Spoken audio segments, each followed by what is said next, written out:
السلام عليكم ورحمة الله. أعوذ بالله من الشيطان الرجيم. بسم الله الرحمن الرحيم.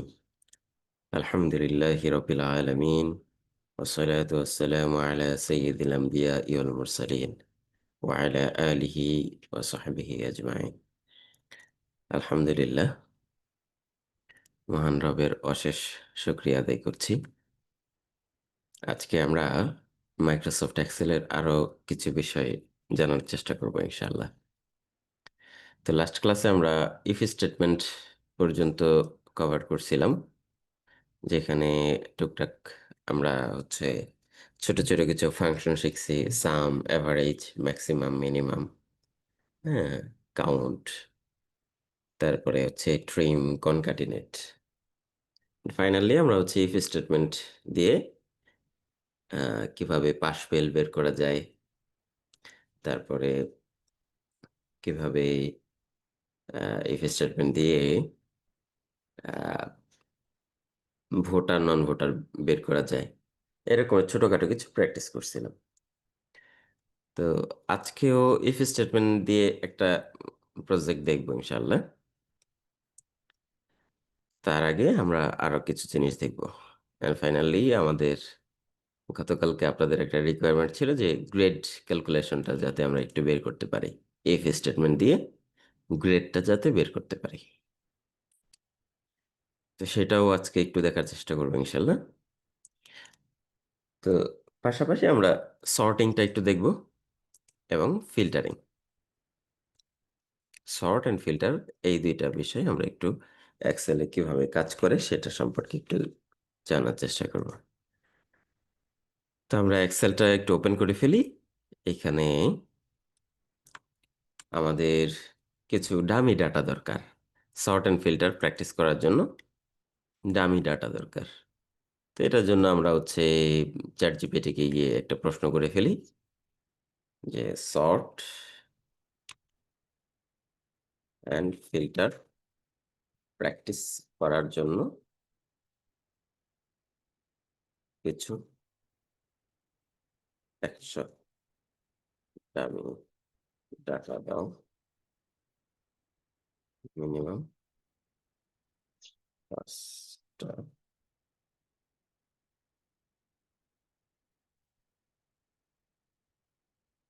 ওকে, তাহলে আমাদের কষ্ট করে ডাটাগুলো করা লাগবে না, চ্যাট জিপিটি আমাদেরকে এই ডাটাগুলো দিয়ে দিবে। তো একটু রেসপন্সে টাইম নিচ্ছে, সেটা নিতে থাক, সমস্যা নেই। আমরা সর্ট অ্যান্ড ফিল্টারটা প্র্যাকটিস করার জন্য ডাটা আসতে থাকতে আমরা এইখানে দেখেন সর্ট অ্যান্ড ফিল্টারটা আসলে কোথায় আছে এবং সর্ট অ্যান্ড ফিল্টারের কাজটা কি। এইখানে হচ্ছে আমার সর্ট অ্যান্ড ফিল্টারটা আছে, এই যে সর্ট এ টু জেড, এবং এইখানে হচ্ছে আমাদের ফিল্টার। তো সর্ট এবং ফিল্টারের ভিতরে পার্থক্য কি? অনেকে পার্থক্যটা গুলায় ফেলে। টেবিল আকারে দাও। সর্ট এবং ফিল্টারের ভিতরে পার্থক্যটা অনেকে হচ্ছে গোলায় ফেলে, যে পার্থক্য কি। সর্টিং হচ্ছে আপনি রিঅ্যারেঞ্জ করবেন যেই ডাটাগুলো আছে, সেই ডাটাগুলো এখন যেই স্ট্রাকচারে বা যেই সিরিয়ালে সাজানো আছে, সেই সিরিয়ালে না সাজায় আপনি হচ্ছে ভিন্ন একটা সিরিয়ালে সাজাইতে চান। ঠিক আছে? আচ্ছা, আমাদের এইখানে এই ডাটাগুলো কপি করে নিয়ে এক্সেলে পেস্ট করে দিই। ওকে, এইগুলাকে ধরে আমরা টেক্সট অফ করে দিলাম। এই এই যে আমাদের ডাটা রেডি। ওকে, তো যেটা বলতেছিলাম, সর্টিংটা হচ্ছে আপনার একটা সিরিয়াল মেনটেন করা। একটা সিরিয়ালে আছে, আপনি ভিন্ন একটা সিরিয়ালে দেখাইতে চান, এই রকমের আহ, হইলে সেটা সর্টিং। আর ফিল্টারিংটা হচ্ছে আপনি যেই ডাটাগুলো আছে এই ডাটাগুলো থেকে কিছু ডাটা দেখতে চান, সব ডাটা দেখতে চান না, স্পেসিফিক একটা কন্ডিশনের উপর বেস করে কিছু ডাটা দেখতে চান। ওকে, তাহলে তখন আমরা বলবো এটা ফিল্টার। দুইটা বিষয় কিন্তু ডিফারেন্ট জিনিস। একটাতে আমি সব ডাটাই দেখতে চাই সর্টিং এ, কিন্তু আমার সিরিয়াল অনুযায়ী আমরা দেখতে চাই। আরেকটা হচ্ছে আমি ফিল্টার, যেখানে হচ্ছে আমি স্পেসিফিক কিছু ডাটা দেখতে চাই, সব ডাটা আসলে দেখতে চাই না। তো এটার সহজ রাস্তা প্র্যাকটিসের জন্য আমরা যেটা করতে পারি, এখান থেকে সবগুলা সিলেক্ট করতে পারি। সবগুলা এইখান থেকে সব সিলেক্ট করে ফেললাম। সিলেক্ট করে আমরা সর্ট অ্যান্ড ফিল্টার থেকে ফিল্টারটা এপ্লাই করে ফেলি। এটা হচ্ছে সবচেয়ে সহজ রাস্তা। তাহলে কি হলো দেখেন, এখান থেকে এই যে প্রত্যেকটা কলামের উপর আমার এই যে ফিল্টারের আইকন চলে আসছে। ঠিক আছে? প্রত্যেকটা কলামের উপর ফিল্টার আইকন চলে আসছে। এটা দিয়ে আমরা সর্টও করতে পারবো, এটা দিয়ে আমরা ফিল্টারও করতে পারবো। ওকে? তো সর্টিংটা আগে দেখি। সর্টিং এর কনসেপ্টটা কেমন? যেমন দেখেন এখন আইডি অনুযায়ী সিরিয়াল করা আছে না? ১, ২, ৩, ৪, ৫, ৬ একেবারে ১০০ পর্যন্ত আইডি অনুযায়ী আমাদের সিরিয়ালটা করা আছে। তো এখন আমরা এই সিরিয়ালটা চেঞ্জ করতে চাই যে এইখানে আমার উম এখানে একটু জায়গা করি, দেখা যাচ্ছে না জিনিসটা। এগুলাকে লেফট অ্যালাইনমেন্ট করে দিই। স্কোর অনুযায়ী আমি সবচাইতে বেশি স্কোর যার আছে তাকে শুরুতে দেখাইতে চাই এবং সবচাইতে কম স্কোর যে আছে তাকে শেষে দেখাইতে চাই। এভাবে চাচ্ছি। তো এটার জন্য আমরা কি করব? এই যে এই আইকনে ক্লিক করলাম। ক্লিক করে সর্ট স্মলেস্ট টু লার্জেস্ট দেখেন। Sort smallest to largest. তাহলে কি হলো? ছোট থেকে বড়তে সর্টিং হয়ে গেল। সবচেয়ে কম যে পাইছে সে আগে এবং সবচেয়ে বেশি যে পাইছে সে সবার পরে চলে গেছে এই যে ৯৯। যদি উল্টা দিতাম এখান থেকে সর্ট লার্জেস্ট টু স্মলেস্ট, তাহলে সবচাইতে বেশি যে স্কোর আছে সে সবার আগে। এবার দেখেন আইডির সিরিয়ালটা কিন্তু এখন আর মেইনটেইন করে নাই। ঠিক আছে? মেইনটেইন করছে এইটা।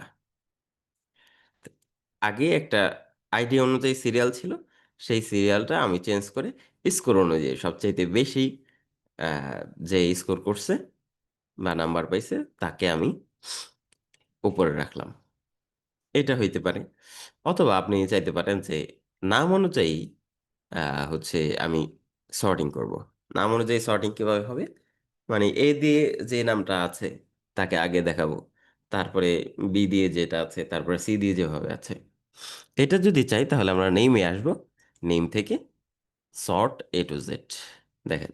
এবার A দিয়ে যে নামটা আছে আরিফ, তারপরে আরিফ আলী, আরিফ ইসলাম, আরিফ খান, তারপরে ফারহানা, হ্যাঁ? তারপরে এইচ, তারপরে I, J, K, M, N এইভাবে সিরিয়াল ওয়াইজ আসছে। তো এই সর্টিংটার মাধ্যমে কি হলো? আমাদের হচ্ছে আ নামের উপর এই সর্টিংটা আমরা এপ্লাই করলাম। নামগুলা অ্যাসেন্ডিং অর্ডারে বা A to Z অ্যাসেন্ডিং অর্ডারে সাজাইলাম। এটাকেও আমরা ডিসেন্ডিং অর্ডারে সাজাইতে পারি। অর্থাৎ Z to A, হ্যাঁ? সর্ট Z to A এটা দিলে কি হলো? Z থেকে শুরু হলো। যদিও Z এ আমাদের কোনো নাম নাই। T দিয়ে শুরু হইছে। T এর পরে কোনো অ্যালফাবেট দিয়ে নাম শুরু হয় নাই। এরপরে ধরেন যে আমি ডিপার্টমেন্ট দিয়ে বা ডেট দিয়ে যদি সর্টিং করতে চাই, করার সুযোগ আছে। ডিপার্টমেন্টটাকে আমরা A to Z দিয়ে সাজাইলাম। তাহলে ফাইন্যান্স আগে আসছে। তারপরে HR, IT, মার্কেটিং, সেলস। ঠিক আছে? তাহলে আমরা ডিপার্টমেন্ট ওয়াইজ সর্টিং করে ফেললাম।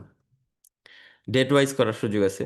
ডেট ওল্ডেস্ট টু নিউয়েস্ট স সবচাইতে পুরাতন থেকে শুরু করে তারপরে নতুনের দিকে আসছে। যেমন এটা দেখেন ২০২২ এর ডেটটা, এটা হচ্ছে ২০২২ এর আর শেষে যেটা আসছে ২০২৩ এর। তো এভাবে আমরা সর্টিং করতে পারি। অ্যান্ড ফাইনালি ধরেন যে আমরা আগের অবস্থায় ফিরে যেতে চাই, তাহলে কি হবে? তাহলে আমাদের কাছে তো আইডিটা আছেই। আইডিটাতে গিয়ে আমরা এখান থেকে স্মলেস্ট টু লার্জেস্ট দিয়ে দিলেই আমাদের এটা আগের অবস্থায় চলে আসলো। তখন ওই যে আইডি অনুযায়ী আমার সিরিয়ালটা হয়ে গেল। ওকে? তো এভাবে আমরা হচ্ছে সর্টিংটা করতে পারি। সর্টিংটা আপনি যেকোনো কলামের উপর করতে পারেন। তবে যখন নাম্বার হবে তখন বা সংখ্যা হবে তখন হবে ছোট থেকে বড়। আর যখন অ্যালফাবেট হবে তখন আসতেছে A to Z। আর যখন ডেট আসতেছে তখন আমরা দেখলাম এইখানে আপনি ওল্ডেস্ট টু নিউয়েস্ট বা নিউয়েস্ট টু ওল্ডেস্ট এভাবে সর্টিং করতে পারেন। এই হচ্ছে আমাদের সর্টিং এর কনসেপ্ট। আমরা এইভাবে সর্টিং করে ডাটাগুলাকে রিঅ্যারেঞ্জ করতে পারি। এরপরে আসেন যে ফিল্টার। ফিল্টারিং এর কনসেপ্টটা কি? ফিল্টারিং এর কনসেপ্ট হচ্ছে আমি স্পেসিফিক কিছু ডাটা দেখতে চাই। সব ডাটা দেখতে চাই না। এখানে ধরেন যে অনেক ডাটা আছে। তো আমি চাচ্ছি আইটি ডিপার্টমেন্টের ডাটাগুলো দেখতে। তো এখানে তো আমাদের 100 ডাটা, যদি 1 লাখ ডাটা থাকতো তখন এভাবে ভাগ করে করে দেখা ছাড়া এত ডাটার ভিতরে অ্যানালাইসিস করা মুশকিল হয়ে যেত। তা আমরা চাচ্ছি শুধু আইটি ডিপার্টমেন্টের ডাটাগুলো দেখতে। এর জন্য আমরা কি করব, ডিপার্টমেন্টে গিয়ে এই যে ড্রপ ডাউনে যেহেতু আমাদের ফিল্টার অ্যাপ্লাই করাই আছে, ফিল্টার অ্যাপ্লাই যেহেতু করা আছে তাহলে আর আমাদের নতুন করে ফিল্টার অ্যাপ্লাই করার দরকার নেই। এইখান থেকে ড্রপ ডাউনে যাব। ড্রপ ডাউনে দেখেন আমার এইখানে যেই কয়টা হচ্ছে ডিপার্টমেন্ট আছে সব কয়টা ডিপার্টমেন্ট চেক দেওয়া আছে। তো আমি সিলেক্ট অলটাকে আরেকবার ক্লিক করলাম, তাহলে কোনোটাই আর সিলেক্টেড নাই, এখান থেকে শুধু আইটিটাকে সিলেক্ট করে দিলাম। ওকে, দেখেন এখন শুধুমাত্র আইটি ডিপার্টমেন্টের স্কোরগুলো আসছে, ডাটাগুলো আসছে, অন্য কোনো ডাটা কিন্তু এখন আর আসেনি। ঠিক আছে, তো এইখান থেকে আমরা এইভাবে ফিল্টার অ্যাপ্লাই করতে পারি। তো এখান থেকে ধরেন যে আমি সব ডাটাই চাচ্ছি, কিন্তু আমি হচ্ছে স্পেসিফিক একটা ডেটের ডাটা চাই, অথবা হচ্ছে স্কোর, যাদের স্কোর হচ্ছে ধরেন 70, তাদের ডাটা চাই। তো এখান থেকে 70টাকে সিলেক্ট করে দিতে পারি, এখানে লিখেও দিতে পারি যে 70, এই যে 70, হ্যাঁ, 70টাকে শুধু চাই। ওকে, এই যে 70 একজনই পাইছে, নাদিয়া রহমান। ওকে, তো এইভাবে আমরা হচ্ছে ফিল্টার অ্যাপ্লাই করতে পারি। ডেট অনুযায়ী ফিল্টার করার সুযোগ আছে আমাদের। দেখেন ডেট অনুযায়ী কি কি আসছে, 2টা সাল। তা আমি হচ্ছে স্পেসিফিক ধরে ধরে বলতে পারি যে 2023 সালের ডাটাগুলো চাই আমি। এই যে 2023 সালের ডাটা চলে আসছে, 22 সালের কোনো ডাটা এখন আর এখানে নাই। আবার যদি 2023-এর ভিতরেও স্পেসিফিক চাই বা 22-এর ভিতরে স্পেসিফিক চাই, 22-এর ভিতরে আবার জানুয়ারি ফেব্রুয়ারি মার্চ আছে, তা আমি 22-এর ভিতর থেকে শুধুমাত্র ধরেন আগস্টের ডাটা চাই, দেখি আগস্টে কোনো ডাটা আছে কিনা। এই যে আগস্টের এই কয়টা ডাটা আছে। ঠিক আছে, তো এই যে সার্চিং সিস্টেম বা ফিল্টারিং সিস্টেমটা, এটা আহ, যখন আমি ফিল্টারটা অ্যাপ্লাই করলাম তখন অটোমেটিক এই সিস্টেমে রেডি আছে। ওকে, তো আমরা এখান থেকে সিলেক্ট অল দিয়ে ওকে দিলাম, আমাদের সব ডাটা চলে আসলো। এখানে নাম দিয়েও আপনি চাইলে আহ, ই করতে পারেন, সার্চ করতে পারেন, সরাসরি এখানে সার্চ করার সুযোগ আছে। তাহলে আমি দেখি যে রুহুল নামে কিছু আছে কিনা, রুহুল নামে কিছু নাই। ঠিক আছে, তারপরে রুমি নামে একটা আছে দেখি, এই যে রুমি নামে অনেকগুলো আছে, তা আমি সেইগুলা দেখতে চাই আমি। ওকে, এই যে দেখেন, রুমি চৌধুরী, রুমি হোসাইন, রুমি আলী খান, রহমান সরকার, এ কতগুলা রুমি আছে। তো এই যে আপনার হিউজ ডাটা থেকে আপনি সহজে খুঁজে বের করতেছেন, এইটাই হচ্ছে ফিল্টার। ক্লিয়ার? তো সর্ট অ্যান্ড ফিল্টারের কনসেপ্টটা আমরা বিভিন্ন জায়গায় কাজে লাগাইতে পারবো যদি আমি জিনিসটা একটু ক্লিয়ার হই। আপনারা সর্ট অ্যান্ড ফিল্টারের জন্য এরকম কিছু ডাটা নেবেন, দামি ডাটা, চ্যাট জিপিটি হইতে পারে, জেমিনি হইতে পারে, গিয়ে বললেই হবে, সে আপনাকে এরকম কিছু ডাটা দিবে। একজ্যাক্ট এই যে ID, name, department, score, date, এইগুলা যে হইতে হবে তা না। আপনি নিজেও একটা টেবিল সাজাইতে পারেন, কিন্তু আপনার এই টেবিলের ভিতর থেকে ডাটাগুলা যাতে আপনি সর্টিং করে ট্রাই করতে পারেন, ফিল্টার করে ট্রাই করতে পারেন, সেইটুকু হচ্ছে এনশিওর করতে হবে। ওকে, তো সর্ট অ্যান্ড ফিল্টারটা আমরা এখানেই রাখতে চাই। আমাদের আজকের বাকি আরো 2টা জিনিস আছে, এক হচ্ছে ওয়েজ শিট আমরা তৈরি করব ইনশাল্লাহ, অ্যান্ড আমরা ওই যে যেটা গ্রেড ক্যালকুলেশন আছে সেটা ট্রাই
জি ফেভারে একটু ধৈর্য ধরার অনুরোধ রইল। আমাদের এই ইনস্টিটিউটর স্যার একটু ডিসকানেক্ট হয়ে গেছেন। আশা করি একটু ওয়েট করি আমরা, হ্যাঁ 2 মিনিট।